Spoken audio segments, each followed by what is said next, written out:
Fala, galerinha! Boa noite para você que está aí do outro lado da TV, do computador, do celular, nos acompanhando. Quinta-feira, tá na agenda, né? 7 horas da noite começamos Chave do Enem. E olha só, estamos no penúltimo programa deste ano, 2022, já está acabando. Estamos então entrando já na reta final. É claro que você está feliz, né? Afinal de contas, estudar é muito bom, mas temos que ter lá nosso momento de descanso. As férias estão chegando, então se prepara aí, senta, porque hoje nós temos Chave do Enem, Ciências da Natureza. Recebeu o teste, fez lá o simulado do CPB Provas, que legal. Amanhã, Abrir Humanas, o último deste ano, hein? Vai lá, faça, participe conosco, porque é muito importante você se preparar desde já para os desafios do vestibular e do Enem. Então, sem mais demoras, vamos começar com a nossa linda aula de Química. Profe, é com você, roda a vinheta.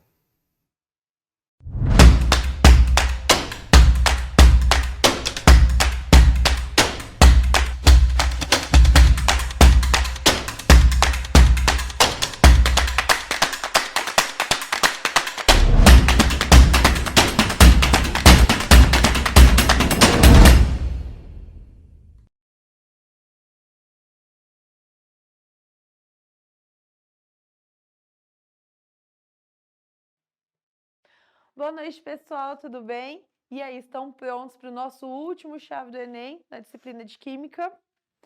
Já estão ali, ó, quase chegando nas férias, mas a gente não pode fechar, né, sem resolver, sem passar por esses exercícios. Então, para finalizarmos com chave de ouro, vamos lá para os nossos 5 últimos exercícios. Partiu? Bora lá, então. Bom, o primeiro exercício, ele fala do ácido acetil salicílico, o AAS, certo? Ele te traz a massa molar, que é 180 gramas por mol. Então, agora vocês já conseguem fazer essa relação do mol, né? O mol, essa porção que vai englobar lá 6,02 vezes 10 a 23 partículas, né? E a sua relação com a massa. O AAS é um ácido fraco de fórmula molecular, né? Ou seja, ele é composto de 9 átomos de carbono, 8 átomos de hidrogênio e 4 átomos de oxigênio. Mundialmente, ele é utilizado no combate à dor e à febre, embora ele possua algumas contradições, como o aumento da possibilidade de sangramento. Aí nós temos duas, né, marcas conhecidas que são referências de AS. Sua estrutura está representada a seguir. Então, olha aqui, ó, tá vendo? Essa é a estrutura bastão ou zigue-zague, que eu escondo basicamente todos os átomos de carbono, a insaturação do benzeno, né, daquele anel aromático, e só vou deixar em evidência o heteroátomo diferente e o hidrogênio que está na extremidade aqui ligado ao oxigênio. Mas o que o exercício ele nos pede?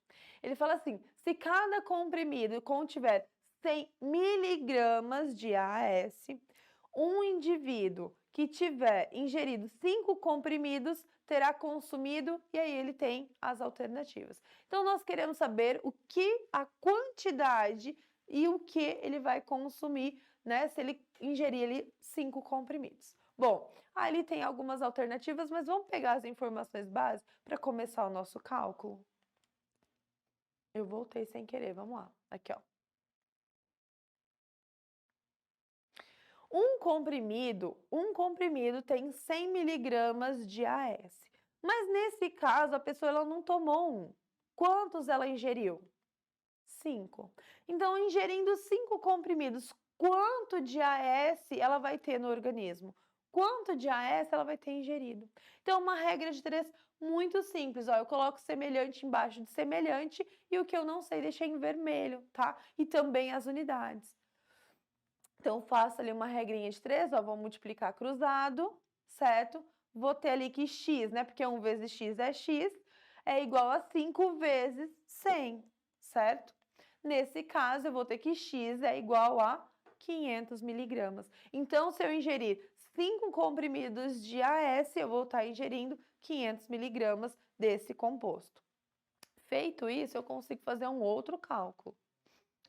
1 mol, porque não é gramas por mol, tá certo? Que ali eu tô trabalhando com miligramas, mas ó, 1 mol de AS tem 180 gramas, certo? Nesse caso, eu quero saber quantos mols, quantas porções de AS eu vou ingerir se eu consumir ali os 5 comprimidos que equivalem a 500 miligramas. Mas, ó, reparem que o 1 é mol, o Y é mol, mas o 180 está em gramas e o 500 está em miligramas. Então, eu preciso fazer essa conversão, né? Então, eu vou converter ali, ó, multiplico lá por 1000 e aí eu consigo lá converter que 1 mol de AS corresponde a 180 mil miligramas de AS. E aí eu consigo fazer o quê? Uma nova regra de 3. Multiplico o cruzado, chego na seguinte incógnita. Y mol, né, porque é a quantidade que eu quero identificar, vezes 180 mil, é igual a 500 miligramas. Como é miligrama e miligrama, eu vou cancelar essa unidade e vai sobrar só mol. Ah lá, vou ter uma divisão, 500 dividido por 180 mil. Isso vai me dar que Y é igual a 2,7 vezes 10 a menos 3, aí eu uso notação científica para facilitar esse meu processo, mol, que é a porção de AS. Mas eu posso continuar, não preciso parar por aqui. Olha só, o que eu posso fazer agora? 1 mol de AS tem 6,02 vezes 10 a 23 moléculas de AS. Né? Lembra da constante de Avogadro? Se eu estiver falando de moléculas, vai ser essa quantidade de moléculas. Se eu estiver falando de átomos, serão átomos. Se eu estiver falando de íons, serão íons. Se eu estiver falando de 1 mol de flores, eu vou ter 6,02 vezes 10 a 23 flores, certo? Então, eu consigo ainda trabalhar com esse mol para saber quantas moléculas de AS eu tenho presente ali no comprimido, no 5, né? Após a ingestão de 5 comprimidos.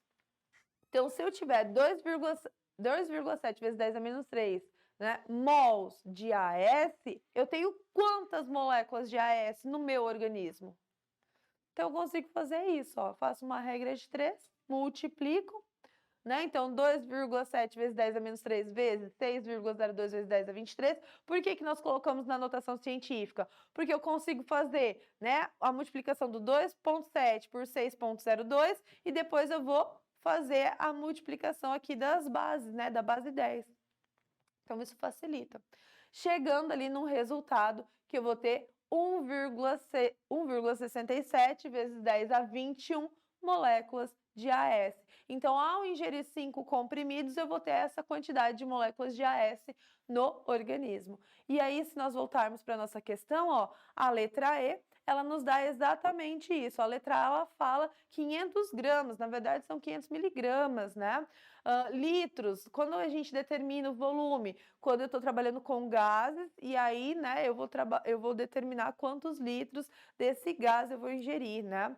E nós vimos que não é 0,05 mols, né, de moléculas, mas na verdade eu tenho, né, a quantidade de moléculas, então tomar cuidado só com essa relação. Então, conseguindo fazer ali 3 regrinhas de 3, eu consigo chegar na resposta, beleza? Então, letra correta, letra E. Vamos para a próxima. A próxima, né, é a fórmula centesimal. Então, ele te dá um composto, ele vai nos fornecer quais são os elementos que se fazem presente, que vão compor essa substância.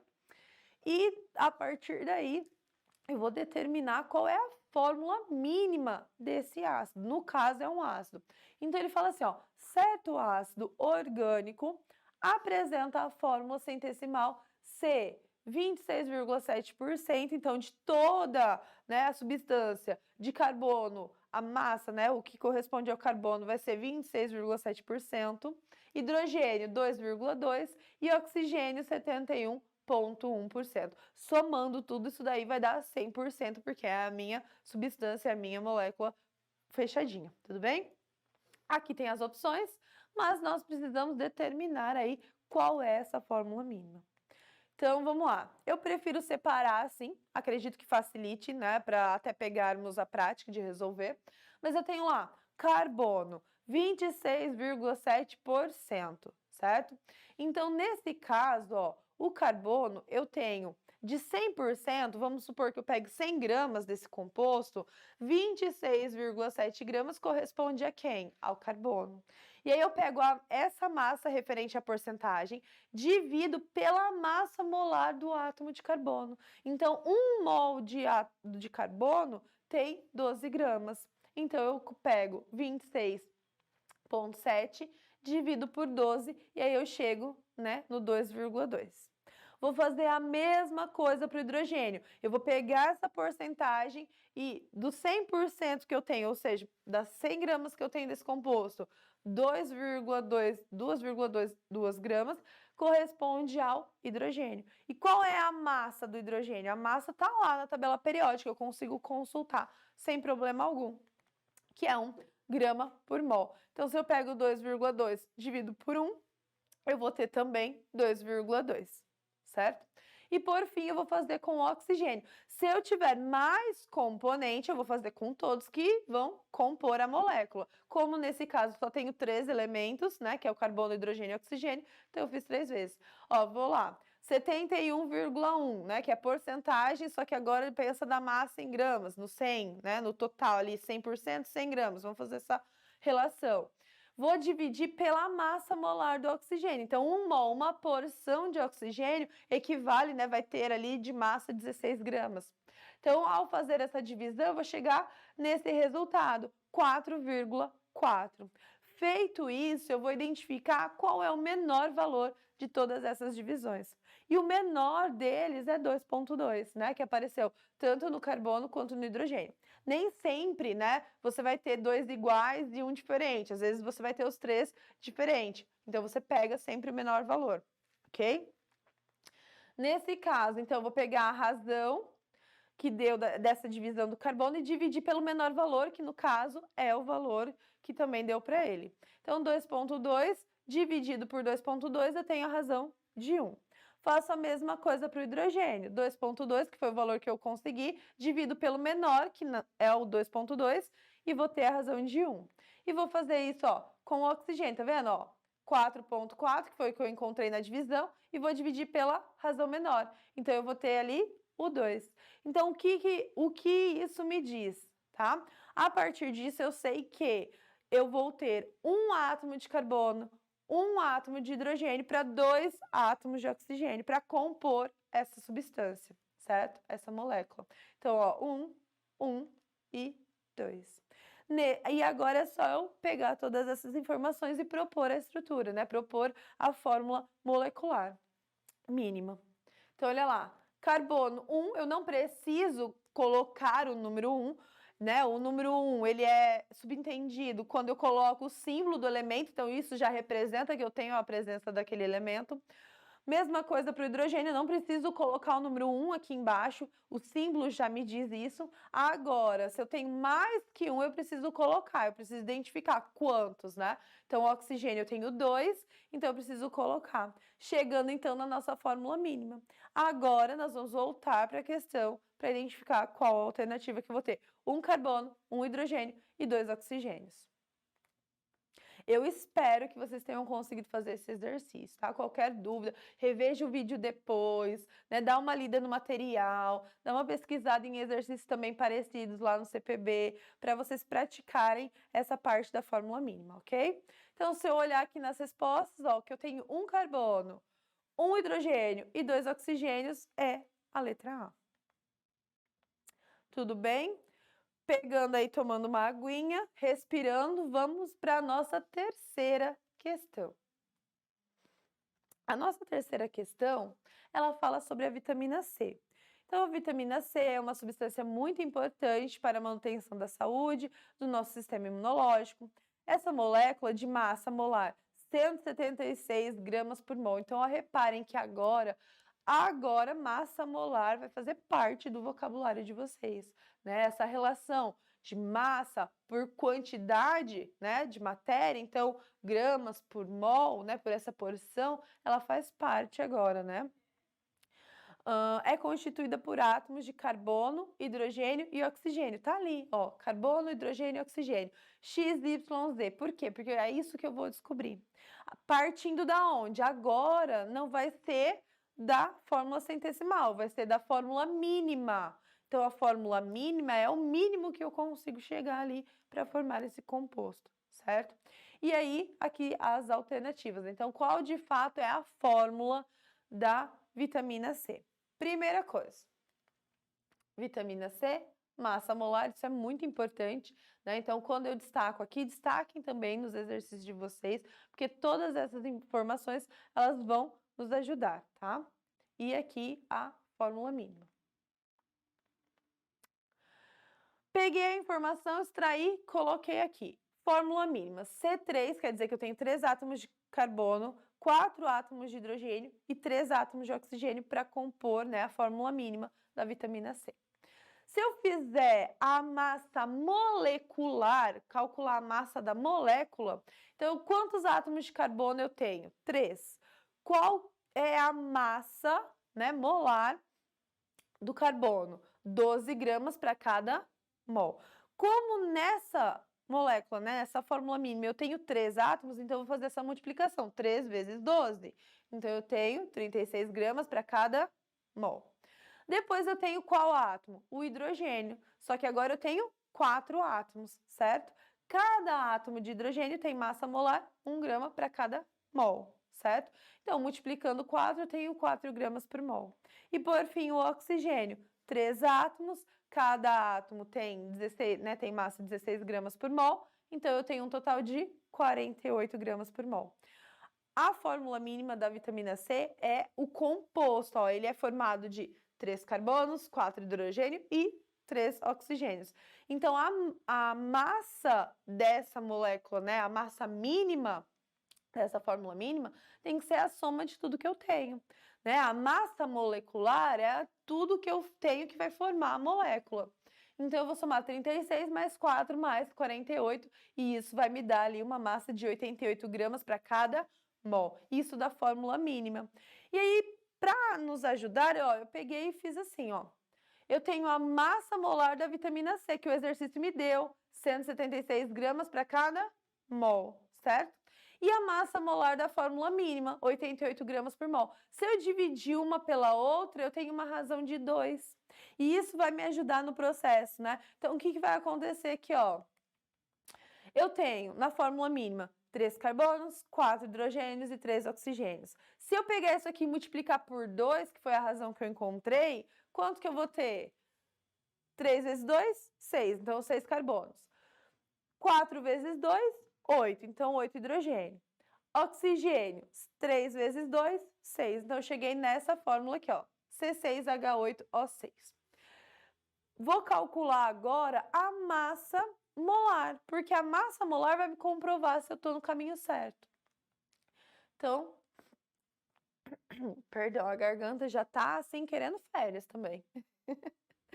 Então, olha lá, eu tenho 6 hidrogênios, 8 oxigênios e 8 hidrogênios e 6 oxigênios. Bom, mesma coisa, eu vou multiplicar a quantidade pela massa, 72. Mesma coisa para o hidrogênio, a quantidade pela massa, 8, certo? E o oxigênio, quantidade que eu tenho de átomos na molécula, a massa para cada um deles, e aí eu tenho a soma, certo? O resultado. A vitamina C, né, ela é composta da junção de todos esses átomos, então meu cálculo ele não pode parar por aqui, eu tenho que juntar todas essas informações numa somatória. Então, somando tudo isso aqui, eu tenho que a massa, né, molar ali da fórmula molecular, nesse caso, é 176 gramas por mol. Então, eu consigo comprovar que isso aqui, né, que essa fórmula aqui é a fórmula da vitamina C, partindo da sua fórmula mínima. E agora a gente vai voltar lá na alternativa para assinalar qual é a alternativa correta. Olha lá. Então, eu achei que a razão é 2, vou multiplicar por 2, eu vou ter C6H8O6.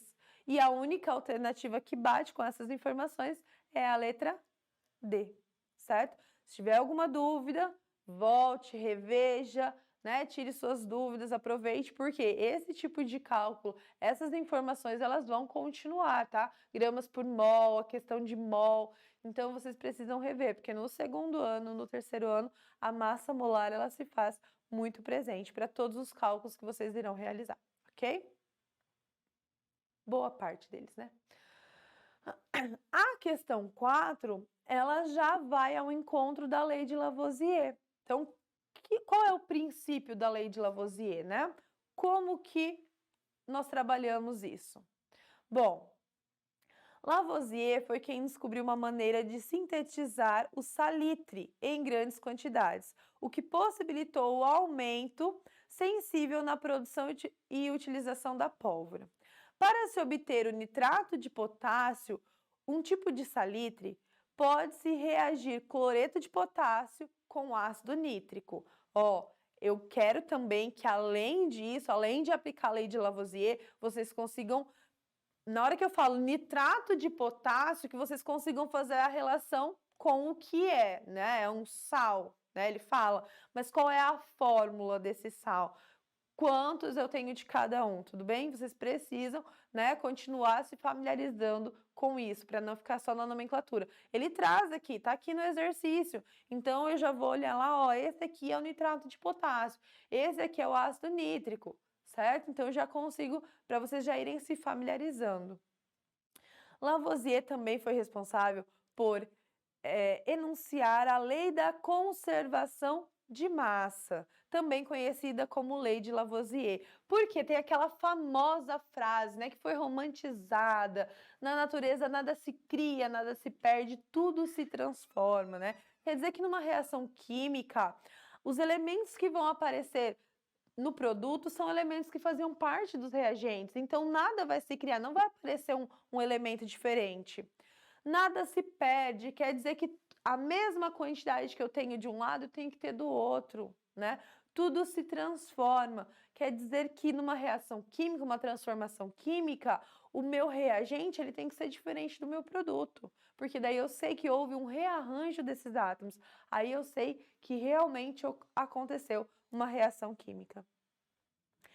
Em um experimento para a obtenção da salitre, foram anotadas as massas utilizadas, porém, o aluno esqueceu de anotar a massa formada do nitrato de potássio, conforme a figura. Então, você tem lá cloreto de potássio, 745 gramas, mais o ácido nítrico, 630 gramas.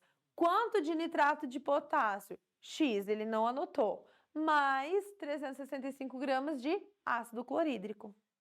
O aluno não se preocupou com esse fato, pois aplicando a lei de Lavoisier de conservação da massa, é possível encontrar a massa desconhecida, representada por X, na tabela. Assinale a alternativa que apresenta a massa de salitre em gramas obtidas nesse experimento. Então, é conservação de massa. Tudo que eu tenho antes tem que ser exatamente igual ao que eu tenho depois. Então, como que eu faço? Peguei a informação lá, recortei aquela informação, a setinha indica, né, que reagente se transformou em produto, né, formaram os produtos, eles reagiram, formaram os produtos, e aí tudo que eu tenho de um lado eu tenho que ter do outro. Se eu tenho 3 oxigênios antes, eu tenho que ter 3 oxigênios depois. Se eu tenho um potássio antes, eu tenho que ter um depois. Se eu tenho um hidrogênio antes, eu tenho que ter um depois. Mas isso também se aplica à massa, a quantidade em gramas, por exemplo. Então, olha só, a massa dos reagentes tem que ser igual à massa dos produtos. Nesse caso, a quantidade da massa dos reagentes é 745 mais, que é do cloreto de potássio, mais 630 do ácido nítrico. Isso é igual a X, que eu não sei, que eu desconheço, mais 365 gramas. Então, eu tenho que aplicar essa conservação de massas e aí eu consigo identificar o valor de X.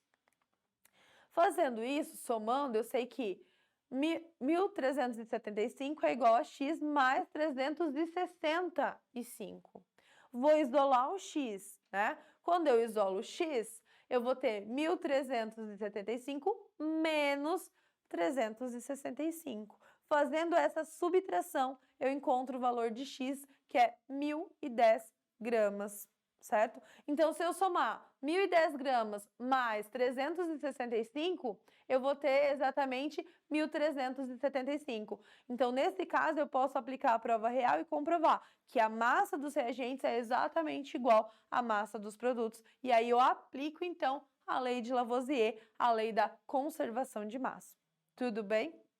Então, voltando para o nosso exercício, voltando para esse enunciado que parece enorme e confuso, mas é simples, né? É simples, é só uma subtração, é só aplicar a lei da conservação de massas. Nós chegamos à resposta correta, letra D.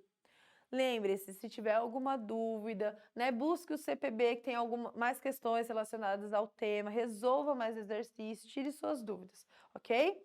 É a nossa última aula para fechar mesmo com chave de ouro.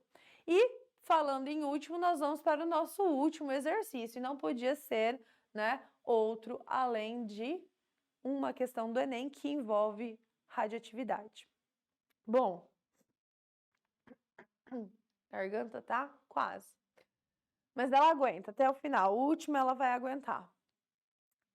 A seguinte questão. Bom, os pesticidas organoclorados foram amplamente empregados na agricultura. Contudo, em razão das suas elevadas toxicidades e persistências no meio ambiente, eles foram banidos.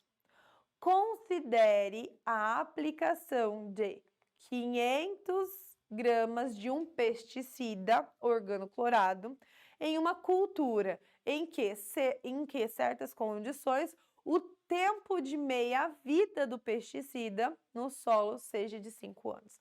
Então, o que é esse tempo de meia-vida de 5 anos, né?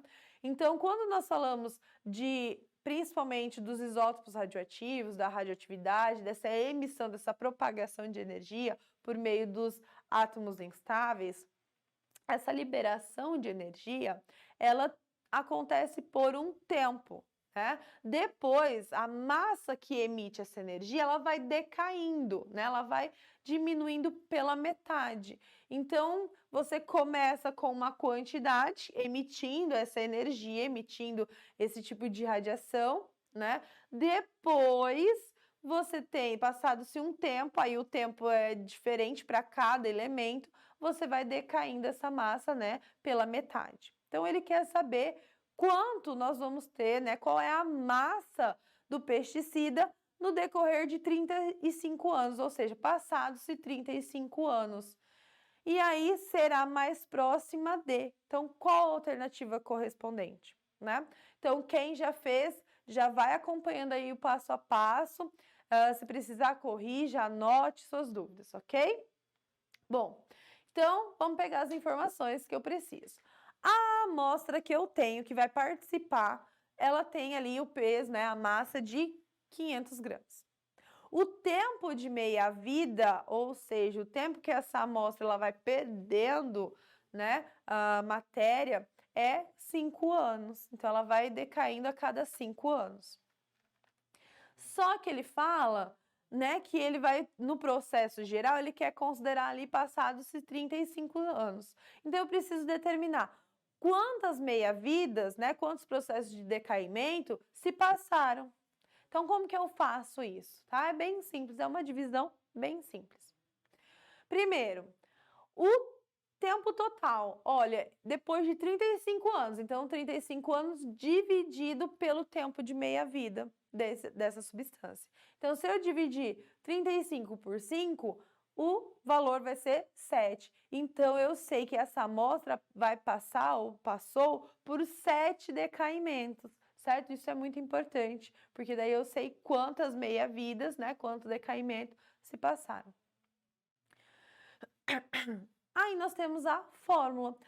Tem alguns, né, que não colocam esse F aqui, então que é massa final, MI, massa inicial, tem M sozinho, M0, então tá, mas o princípio é o mesmo. Tem uma fórmula que nos ajuda a calcular essa massa.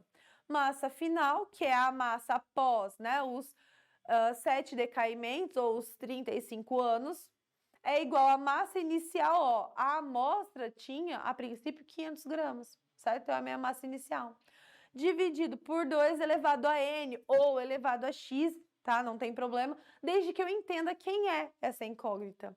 Essa incógnita é a quantidade de meia-vida, a quantidade de decaimento que a amostra sofreu ou sofrerá passado-se esse tempo, né? Alguns são segundos, milésimos de segundos, outros são horas, dias, meses, anos, né? Então, as substâncias, elas têm diversos tempo ali de meia-vida.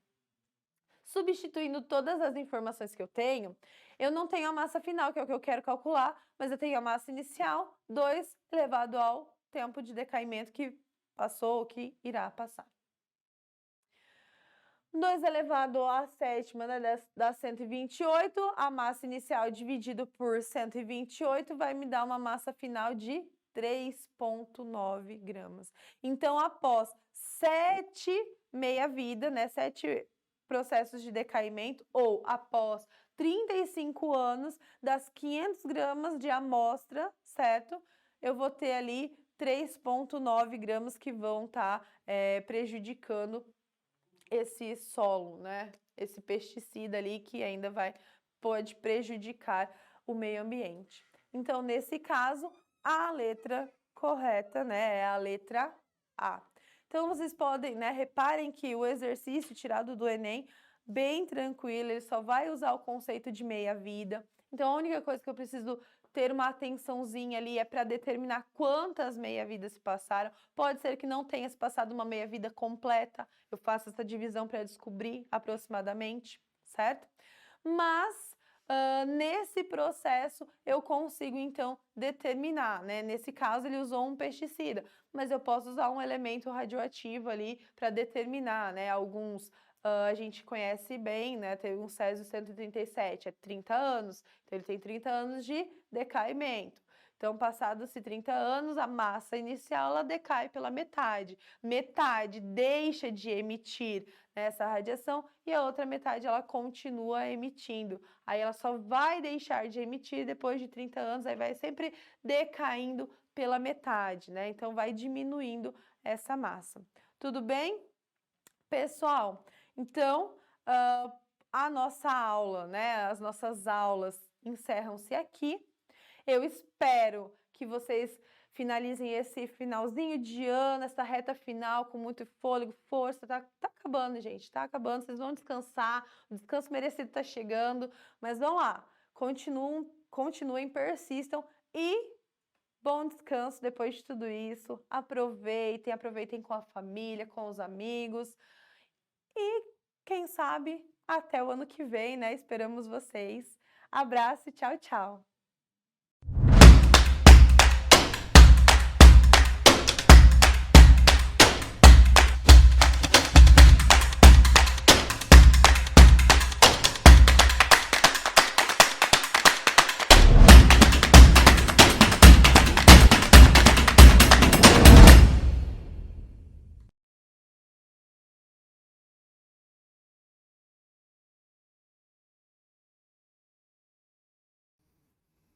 Opa, deu para anotar? Conseguiu? Entendeu aquilo que errou? Viu porque acertou? Tem dúvida? Manda aqui no chat, manda no formulário que a gente manda depois. Nós respondemos. Tem vários alunos que estão recebendo e-mails com as perguntas que fizeram lá no formulário. Belezinha? Então, Química foi. Agora vamos para nossa segunda aula dessa noite, que é Biologia. Professor Júnior, é com você. Roda a vinheta.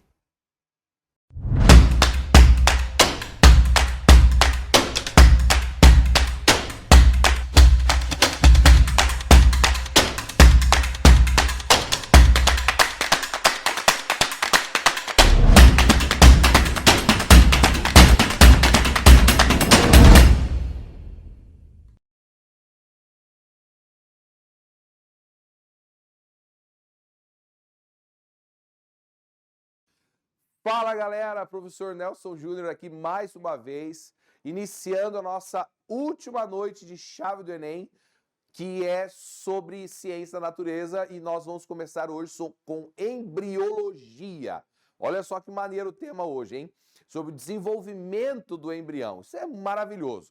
Antes de começar, não esqueça de marcar lá @chave do Enem, @o teu colégio também, tá bom? Todos os colegas estão assistindo aí, os feedbacks que vocês têm mandado pra gente estar cada vez melhorando mais. Ano que vem, você que está no primeiro ano, você vai estar assistindo, também vai ter o segundo ano, também vai ter, e o primeiro ano, o nono ano que está chegando, vai ter também o Chave do Enem. Então, para vocês aí, saiba que vai continuar isso. Não esqueça de marcar a Chave do Enem e sua escola aí, eles vão ficar bem felizes que você está se dedicando, tá bom?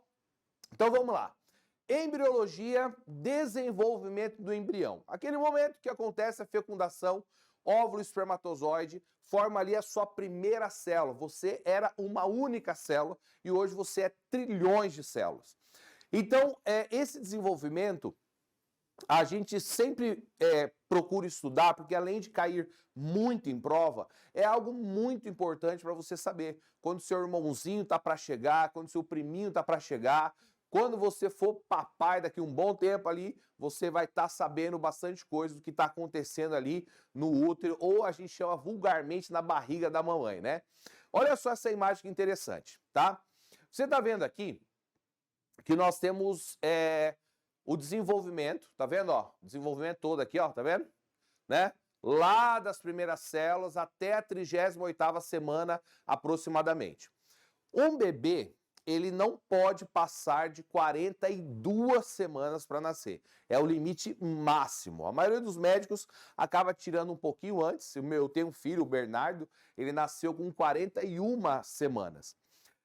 Por que a gente está falando semanas? Não é meses, professor? Não é 9 meses? Estou fazendo a conta aqui agora, dividindo por 4, está dando quase 10 meses. É porque por semana, gente, fica mais fácil você entender o que está acontecendo. Se você espera um mês para poder saber o que está acontecendo, muita coisa já passou. Então, por semana que o médico vai estar falando para você. Ah, você está em 5 semanas, 6 semanas, e aí você sabe exatamente o que está acontecendo. Hoje tem aplicativos para isso, que você pega e faz comparação, né? Ah, meu filho está no útero agora do tamanho de uma formiga. Ah, ele está agora do tamanho de uma pera. E você consegue até mensurar o tamanho com alguns objetos comparativamente. É bem legal.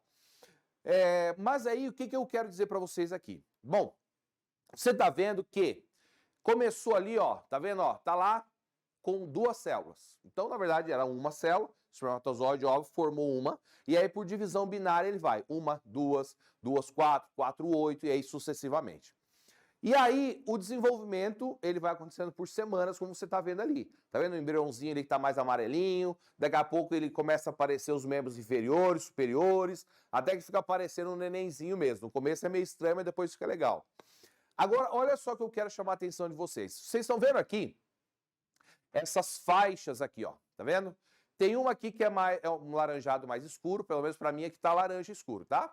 Depois tem um laranjado aqui mais claro.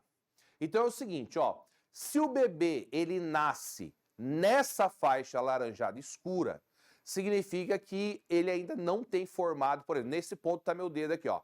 Ele não tem o sistema nervoso dele central totalmente pronto, né? O coração, aqui, ó, na 7ª, 8ª semana, ele já tá prontinho, tá vendo? Depois ele só vai crescer em tamanho, se desenvolvendo aqui, ó. Olha só, membros superiores, aqui, ó, 5ª, 6ª semana, já tá prontinho também. Olha aqui, ó, olhos, olha só quando os olhos já estão prontos, aquele monte de estrutura no olho, tá prontinho aqui nessa semana aqui, por volta da 8ª semana. Aí depois você tem os dentes, o palato é o que o pessoal chama de céu da boca, aqui em cima, tá? O palatinho, ele tá certinho ali, bonitinho, né, para preparar para logo em seguida nasceu algum tempo depois, ele mexer com a linguinha, sair tudo bonitinho, as palavras, né? Tá aqui, ó, genitália externa, olha só aqui, ó, mais ou menos aqui, ó, por volta da 12ª, 13ª, 14ª semana, ele já está prontinho. E é justamente nesse período aqui, mais ou menos entre a 12ª, a 16ª, ou dependendo do ultrassom, quando você vai descobrir o sexo do bebê. Porque daí ele já está a genitália formadinha, dependendo ali do ultrassom, do jeito do médico, do jeito que ele vai mexer ali, abre a perninha, pronto, você consegue ver o sexo do bebê. E aqui os ouvidos, olha aí, ó, quando que o papai já consegue falar na barriga da mamãe, ó, 9ª semana, ó, tá vendo, ó, 2 meses ele já pode botar um fone ali para a criança escutar uma música, já pode conversar com ele que ele vai estar ouvindo você. Então ele já vai criando essa afinidade com a voz do papai, com a voz da mamãe, do vovô, do titio, de todo mundo que chega ali falando. Bom, o que eu quero mostrar de importante aqui nessa imagem? É algo assim meio tenso de falar, mas eu quero mostrar para vocês, só para vocês poderem ter uma ideia, né? Dá uma olhada nessa linha vermelha aqui, ó. Essa linha vermelha eu calculei mais ou menos 14ª semana, tá bom? Você percebe que na 14ª semana, vou colocar o dedo aqui, ó. Ouvido prontinho, genitália, palato, dentes, olhos, membros superiores, coração, o sistema nervoso ali, ó, tá quase já formadinho, né? Então, assim, os médicos, eles acreditam que um bebê consegue nascer e ter uma perspectiva de vida, né? Assim, com certeza vai se desenvolver, vai ficar bem e tal, em torno de 26 semanas para frente, embora seja muito prematuro. Eu já vi casos, já tive uma amiga que trabalhou comigo, que a bebê nasceu com 25 semanas, ficou muito tempo ali, nasceu com menos de meio quilo, ficou muito tempo na incubadora, mas ela conseguiu ficar bem, né? Normal, cognitivamente, pensamento, raciocínio, tudo, fisicamente também. Mas, obviamente, os médicos falam que 26ª semana seria o momento para conseguir ter uma perspectiva de ficar vivo, sem nenhuma sequela. Como eu disse para vocês, ali a 36ª semana até a 42ª é o que, dependendo dos médicos, acaba escolhendo essas semanas. Tem médicos que esperam até o máximo, outros já gostam ali talvez de induzir o parto ou fazer uma cesariana ali por volta da 36ª. Tá, mas por que eu coloquei isso aqui na 14ª semana? Pelo seguinte, só para chamar a sua atenção, eu como biólogo, eu entendo que a vida, tá? Ela surge a partir do momento da união de óvulo com espermatozoide. Por que eu entendo assim? Porque eu sei que a partir disso vai ter divisões mitóticas e vai formar um ser humano, certo? E aí, há algum tempo eu vi em algumas reportagens falando que alguns países estavam aceitando o aborto na 14ª semana, né? E aí eu percebi que muita gente falava 14ª semana, 14ª semana, 14ª semana e tal. E talvez a pessoa, quando faz a conta ali, ele tem ali, sei lá, uns 2 meses e pouco, 2 meses e meio ou mais, né? Mas aí eu resolvi trazer essa imagem, é a imagem também que eu mostro para meus alunos, para eles saberem exatamente como está o bebê, né? O que ele já tem formado na 14ª semana. Então eu acho bom a gente saber, antes da gente dar as posições a favor ou contra. Não estou dizendo aqui naqueles casos de estupro, nem em casos de acefalia, de problemas que são por lei permitidos. Simplesmente aqueles casos que a pessoa consegue decidir por qualquer motivo fazer o aborto. Então eu ouvia muito isso na televisão, vi muito isso no jornal, e aí eu falei, não, vou mostrar isso para meus alunos e mostrando para vocês também, para vocês terem uma ideia, na 14ª semana, o que já está formadinho aqui no bebê, né? Tá inteiro, só falta ali terminar um pouquinho o sistema nervoso central, tá bom? Então para você dar uma olhada e pensar sobre isso aí. Bom, o que acontece então? Antes ainda da nossa questão, tá? Ali tá a formação tá o óvulo, tá o zigoto, ó, aqui a gente representou núcleo vermelho e azul como se fosse o núcleo do óvulo e o outro do espermatozoide, vai formando as células, tá vendo, ó? E aí vai se dividindo até que ele chega nesse momento aqui, que é bem interessante, que ele é chamado de mórula, tá vendo? Esse aqui que tá com uma flecha aqui, ó, tá? Esse mórula, ele tem justamente esse nome porque lembra uma amora, e aí veio o nome mórula, que é o momento que você tá com um pouco mais de 100 células, e ela é um maciço de célula, tem célula dentro, célula fora, toda essa célula. E é justamente nesse momento que é interessante a gente falar sobre uma dúvida que muitos alunos têm, que é sobre a questão de ser gêmeos. Como que funciona isso, professor? Olha só, aqui vocês têm um útero, tá? Bem aqui, onde está meu dedo aqui, ó, tá vendo? Esse daqui, triangular aqui, é o útero, tá vendo, ó? É isso daqui que vai crescer e ficar enorme, empurrando o estômago para cima, empurrando a bexiga para baixo, empurrando tudo e tudo. Então, aquele volume na barriga, tudo aquilo é a distensão do útero, né? Que está na barriga ali da mãe, né? Aí você tá vendo aqui, ó, o ovário, tá vendo, ó, liberando o óvulo. O espermatozoide vai entrar por aqui, ó, esse daqui é o famoso, o pessoal fala muito, o colo do útero, né? Principalmente o pessoal que tem que tomar vacina aí, ó, para evitar o papilomavírus humanos, que pode acarretar câncer aqui. E aí o espermatozoide passa por aqui, vai chegar aqui e vai fecundar aqui na trompa. Assim que ele fecundar aqui, vem aqui a formação, a segmentação, a formação, a mórula aqui, e aí chega aqui no endométrio, que é esse tecido que está todo formando aqui, ó. É esse endométrio que quando a mulher não engravida, enche de sangue ali, esse endométrio cai, que forma a menstruação, tá? Então, beleza. Professor, como é que funciona então essa questão dos gêmeos? Olha essa imagem aqui que interessante. Eu quero que vocês olhem primeiro desse lado aqui, ó. Desse lado aqui, ó. Tá vendo, ó? Eu tenho 2 óvulos, tenho 2 espermatozoides, certo? Então, tive 2 segmentações, 2 mórulas, 2 placentas, aqui é placenta, aqui é placenta, cordão umbilical, aqui é a bolsa amniótica, que é aquilo que estoura. Eu já vi gente falando, ah, estourou a placenta não estoura, gente. Se estourar, o bebê fica sem vida. O que estoura é essa bolsa aqui, ó. Essa bolsinha aqui chama bolsa amniótica. Tá vendo? Ah, professor, deu para entender. Os gêmeos aí, então, são 2. Se for 3, professor, 3 óvulos, 3 espermatozoides, 3 mórulas, 3 placentas e aí sucessivamente. Mas o que muita gente acaba errando às vezes é como que forma os gêmeos iguais, os gêmeos univitelinos, os gêmeos que são idênticos. Eles são formados, gente, a partir de um óvulo e um espermatozoide apenas. O que muita gente erra? Ele fala assim, ah, professor, não é um óvulo e 2 espermatozoides? Gente, não tem como. Você já aprendeu sobre núcleo. Você sabe que o ser humano tem 46 cromossomos. Então tem que vir 23 do pai, 23 da mãe. Certo? Se vier 1 mais 23, seria a ideia de mais um espermatozoide, vai para 69 cromossomos. Não existe ser humano com isso. Então, professor, como é que funciona? Lembra da mórula? Quando une um óvulo e um espermatozoide, ele começa a segmentação. Quando chega na mórula, aquele maciço de célula, essa mórula se divide em 2 mórulas.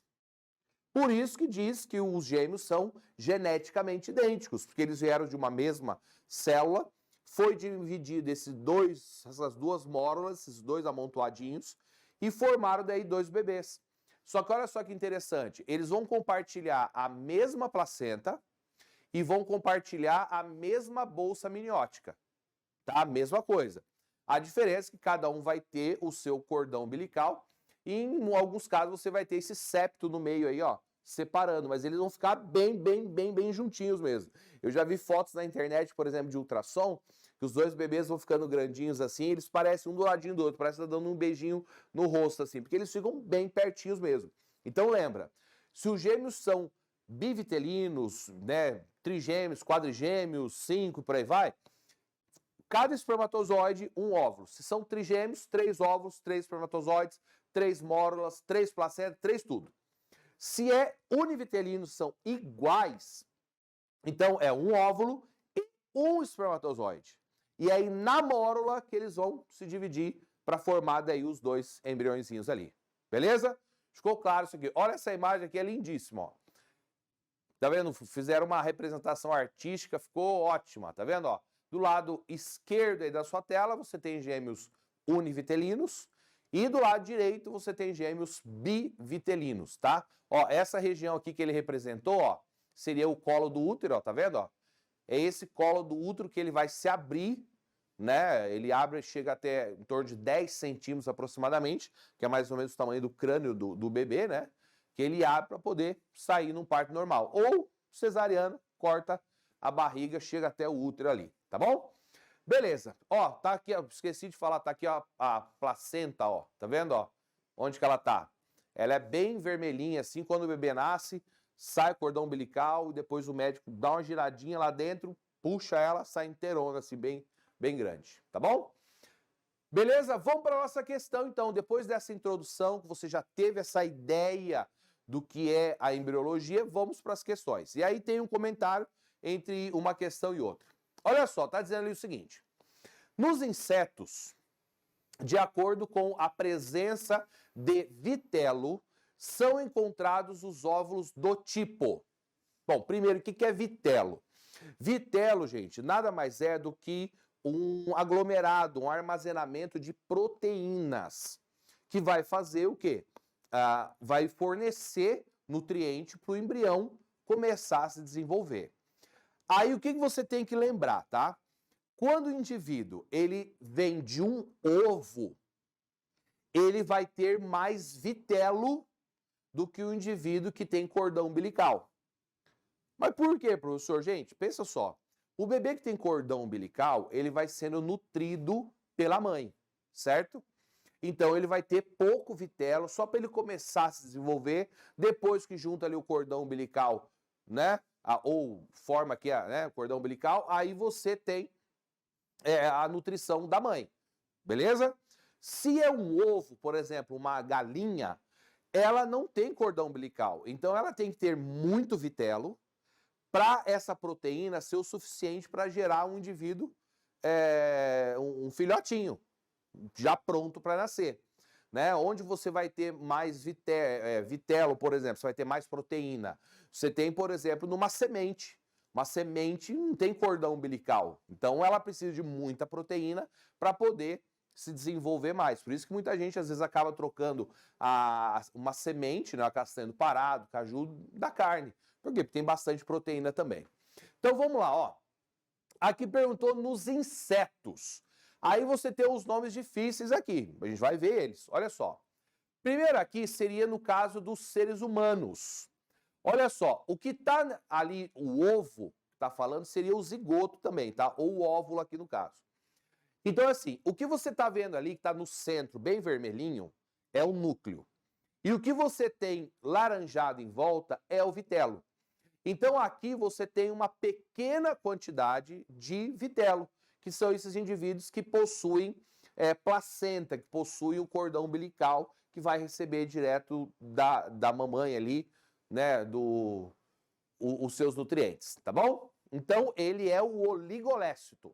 Tá dizendo o nome melhor, oligolécito ou isolécito, tá? Esse, no caso, os protocordados, também esponjas do mar, estrela do mar e também os mamíferos, tá bom? Olha aqui, ó, o próximo é o mesolécito ou heterolécito. Você está vendo que a quantidade de vitelo é muito maior, só que ela chega à metade do óvulo.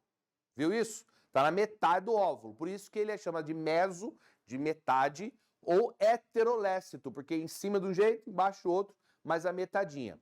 Vai ser isso de alguns anfíbios e alguns moluscos também. Aí você pensa no anfíbio, tá? O anfíbio, ele não tem aquela casca do ovo, tá bom? Então, é uma pelezinha menor, o desenvolvimento é muito rápido deles, então